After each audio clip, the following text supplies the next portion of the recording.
नमस्कार। RJ Rubika Sharma channel में आप सभी का स्वागत है। आज की हमारी कहानी का नाम है एक औरत की तस्वीर, जिसके लेखक हैं खुशवंत सिंह जी। ये इनकी किताब ट्रेन टू पाकिस्तान से बहुत ज्यादा लोकप्रिय हुई थी। तो चलिए कहानी शुरू करते हैं। मेरी दादी माँ और सब दादियों की तरह बूढ़ी थी। मैं 20 साल से उनकी ऐसी ही झुर्रियोंदार बूढ़ी काया को देख रहा था। लोग कहते थे कि वह कभी युवती और सुंदर थी और उनका पति भी था, पर इस पर विश्वास करना कठिन था। मेरे दादा का चित्र बाहर के बड़े कमरे में दीवार पर लगा था। वो ढीले से कपड़े पहनते थे और सर पर बड़ी पगड़ी थी। लंबी सफेद दाढ़ी सीने पर नीचे तक फैली थी और वो कम से कम 100 वर्ष के लगते थे। वे ऐसे नहीं लगते थे जिनके एक पत्नी और कई बच्चे भी थे। ऐसे लगते थे जिनके ढेर सारे, एक औरत पोता पोतियां ही हो। और दादी के बारे में तो ये विचार कि वह कभी सुंदर और जवान भी रही होगी एकदम गलत लगता था। वह की तस्वीर हमें अक्सर बताती थी कि बचपन में वो क्या खेला करती थी। उनके ये विचार हमें बहुत बेहुदा और भोंडे लगते थे और हम ये बातें उनकी सुनाई देवी देवताओं और मसीहों की कहानी की तरह सुनकर भूल जाते थे। उनका कद हमेशा छोटा, शरीर मोटा और कमर झुकी हुई रहती। उनके चेहरे पर एक दूसरे को काटती हुई बहुत सी झुर्रियां थी, जो हर जगह से निकलकर हर किसी जगह तक दौड़ती नजर आती थी। हमारा मानना था कि वह तो हमेशा ऐसी ही रही होंगी, क्योंकि हमने तो उन्हें कभी जवान देखा ही नहीं था। वह बूढ़ी थी, बहुत ज्यादा बूढ़ी, इतनी ज्यादा कि और बूढ़ी हो नहीं सकती थी, और पिछले 20 साल में ऐसी ही बनी रही थी। वह सुंदर तो नहीं हो सकती थी, हाँ अच्छी जरूर लगती होंगी। वह जब सफेद कपड़े पहने घर भर में उचक उचक कर घूमती रहती थी, एक हाथ कमर पर रखे कि संतुलन बना रहे और दूसरे में सुमिरनी, जिसे वह हमेशा जपती रहती थी। उनके चांदी की तरह चमकते पीले बाल टेढ़े मेढ़े चेहरे पर बेतरतीब फैले होते और होठों से भजन बुदबुदाती रहती थी। हाँ, बहुत अच्छी लगती थी।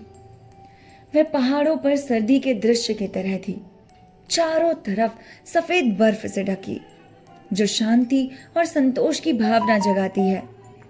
दादी माँ में और मैं बहुत अच्छे मित्र थे, या ये कह लो बहुत अच्छे मित्र बन गए थे।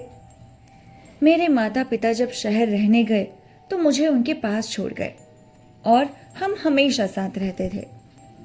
वह सवेरे सवेरे मुझे जगाती, लल्ला उठ जा रे, स्कूल के लिए तैयार नहीं होना।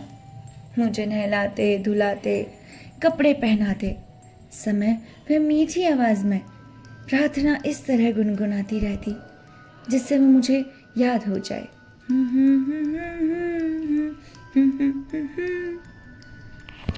मुझे उनकी आवाज अच्छी लगती थी, इसलिए मैं सुनता सुनता ही रह जाता, लेकिन मैंने याद करने की सहमत नहीं मोल ली।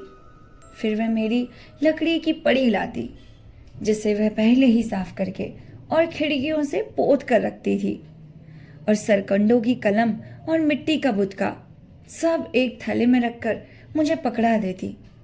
इसके बाद हम शाम की रखी बासी रोटी पर जरा सा घी और शक्कर चुपड़कर नाश्ता करते और स्कूल के लिए चल पड़ते। वह कुछ और बासिया रोटियां साथ रखती, जिन्हें वह रास्ते के कुत्तों को खिलाती चलती थी। दादी माँ मेरे साथ हमेशा स्कूल जाती थी, क्योंकि वह गुरुद्वारे का ही हिस्सा था। ग्रंथी हमें वर्णमाला और सवेरे की प्रार्थना सिखाता था। हम बच्चे वरांडे में दोनों तरफ कतार बनाकर बैठ जाते और गाने के स्वर में वर्णमाला या प्रार्थना दोहराते रहते, और दादी माँ भीतर जाकर ग्रंथ साहब का पाठ करती। जब दोनों का काम पूरा हो जाता, हम एक साथ वापस घर लौट आते। इस दफा गांव के कुत्ते गुरुद्वारे के दरवाजे पर हमें मिलते, वो भी हमारे पीछे चल पड़ते। दादी माँ द्वारा फेंकी जाने वाली रोटियों के लिए लड़ते झगड़ते घर तक आते। जब हमारे माता पिता शहर में आराम से रहने लगे, तब उन्होंने हमें भी बुलावा भेज दिया। अब हमारी घनिष्ठता खत्म हो गई। दादी माँ का मेरे साथ स्कूल आना बंद हो गया। मैं बस से अंग्रेजी स्कूल जाने लगा। यहाँ सड़कों पर कुत्ते नहीं होते थे, इसलिए दादी माँ ने घर के आंगन में पक्षियों को चुग्गा डालना शुरू किया। समय बीतने के साथ हमारा मिलना जुलना भी कम होने लगा। कुछ दिन तक तो वो मुझे सवेरे जगाकर स्कूल के लिए तैयार करती रही। जब मैं घर लौटता तो वो पूछती, लल्ला, आज गुरुजी ने क्या सिखाया? मैं उन्हें अंग्रेजी के शब्द बताता और पश्चिमी विज्ञान और शिक्षा की बातें, जैसे अट्रैक्शन का सिद्धांत, आर्किमिडीज का नियम, दुनिया गोल है वगैरह समझा कर बताता। लेकिन यह उन्हें अच्छा नहीं लगता। इसमें वो मेरी बिल्कुल मदद नहीं कर सकती थी। अंग्रेजी स्कूल में पढ़ाई जाने वाली ये बातें उन्हें बेकार लगती थी और उन्हें दुख होता कि यहाँ भगवान और धर्म के बारे में कुछ क्यों नहीं बताया जाता। एक दिन मैंने बताया कि अब हमें संगीत भी सिखाया जाने लगा है। इससे उन्हें बड़ी परेशानी हुई। उनकी दृष्टि में संगीत का मतलब भोग विलास था। वह वेश्याओं और भिखारियों के लिए ही होता था और सब वे लोग इससे दूर रहते थे। इसके बाद उन्होंने मुझसे बात करना बहुत कम कर दिया। जब मैंने यूनिवर्सिटी में दाखिला लिया, मुझे एक अलग कमरा दे दिया गया। अब हमारा संबंध एकदम समाप्त हो गया। दादी माँ ने चुपचाप ये अलगाव स्वीकार कर लिया। अब वह हर वक्त चरखा चलाती रहती और किसी से बात नहीं करती थी।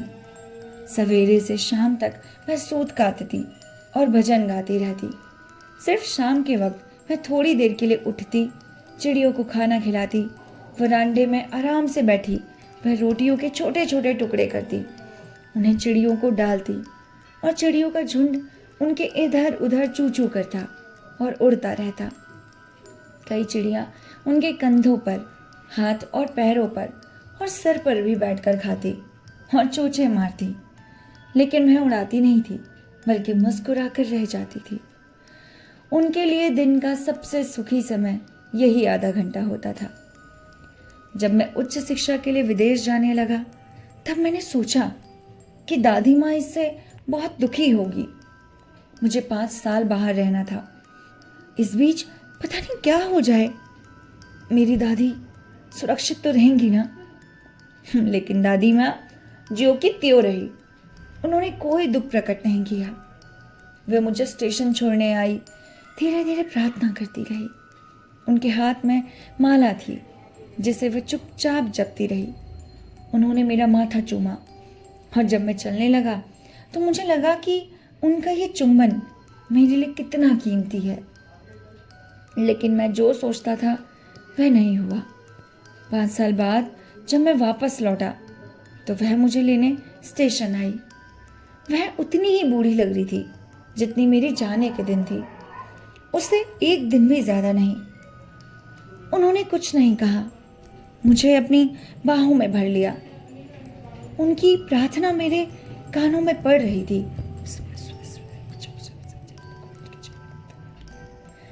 लौटने के बाद पहले दिन भी मैंने देखा कि वह उसी तरह चिड़ियों को खाना खिलाती, उनसे हल्की फुल्की बातें करती, वैसी ही खुश हैं। शाम को उनमें एक परिवर्तन दिखाई दिया। आज उन्होंने प्रार्थना नहीं की, अपने पड़ोस की औरतों को इकट्ठा किया, एक ढोलक ली और उसे बजा बजा कर जोर जोर से गाना शुरू किया। वह कई घंटे इस पुरानी ढोलक पर गाती बजाती योद्धाओं की घर वापसी के गीत गाती रही। हम उन्हें समझा कर रोकना पड़ा कि इससे उनका तनाव बढ़ेगा। मैंने पहली बार देखा कि उन्होंने हमेशा की तरह प्रार्थना नहीं की। दूसरे दिन सवेरे उन्हें बुखार चढ़ाया था।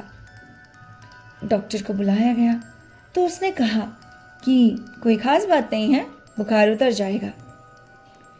दादी माँ ने कुछ और ही कहा।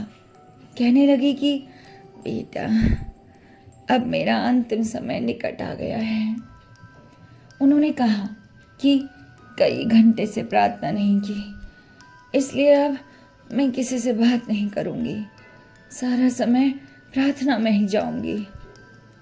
हमने इसका विरोध किया, लेकिन हमारी बातों को नजरअंदाज करके वह शांतिपूर्वक खाट पर लेटी चुपचाप सुमिरन फेरती प्रार्थना करती रही। हमारी उम्मीद से पहले ही उनके होंठ अचानक बंद हो गए। सुमिरनी हाथ से गिर पड़ी और आंखें बंद हो गई। उनका चेहरा हल्का पीला पड़ गया और हम समझ गए कि वह नहीं। हमने उन्हें बिस्तर से उठाया और जैसी प्रथा है धरती पर रख दिया। उनके शरीर पर एक कपड़ा डाल दिया। कुछ घंटे शौक मनाने के बाद हम उनके दाह संस्कार की तैयारी करने लगे। शाम हुई तो हम लकड़ी की एक टिकटी लेकर उनके कमरे में गए। सूरज डूब रहा था और उसकी सुनहरी रोशनी वरांडे तक फैली हुई थी। हमने देखा कि पूरे वरांडे और कमरे में जहां उनका शव रखा था, हजारों चिड़ियां चारों तरफ बैठी हैं, एकदम चुप। मेरी माँ उनके लिए रोटियां लेकर आई। जिस तरह दादी माँ उनके टुकड़े टुकड़े करके सामने डालती थी, वह भी करने लगी, लेकिन चिड़िया ने उन पर कोई ध्यान नहीं दिया। जब हम दादी माँ की अर्थी उठाकर बाहर लाए तो वो चुपचाप उड़ गई। दूसरे दिन सवेरे भंगी ने रोटी के वे टुकड़े इकट्ठा किए और कूड़ेदान में डाल दिए। और ये कहानी यहीं पर ही खत्म होती है। इस कहानी का पूरा अगर आप मोरल समझेंगे ना, तो वो ये है कि हमारे दादा परदादा जो हमसे बेहद प्यार करते हैं, जिनके प्यार को हम यूं ही इग्नोर कर देते हैं, बहुत ही हल्के में ले लेते हैं, वे हमारे लिए इतना जीते हैं कि हमारा मुंह देखे बिना वो मरना भी पसंद नहीं करते। इसी प्रकार की कहानी भी यशवंत जी ने लिखी थी। मैं आशा करती हूँ कि आप सभी को ये कहानी बहुत पसंद आई होगी। अगर आप सभी को मेरे सुनाने का तरीका अच्छा लगा तो कृपया करके हमारे चैनल को लाइक, शेयर और सब्सक्राइब करना ना भूलें। आपका एक शेयर, एक सब्सक्राइब और एक लाइक मेरा पूरा दिन बना देता है। तो अगर आप मेरा पूरा दिन बना देंगे तो मैं आपकी बहुत बड़ी आभारी रहूँगी। मिलते हैं आपसे नेक्स्ट कहानी के साथ। तब तक के लिए नमस्कार और अपना ख्याल रखिएगा।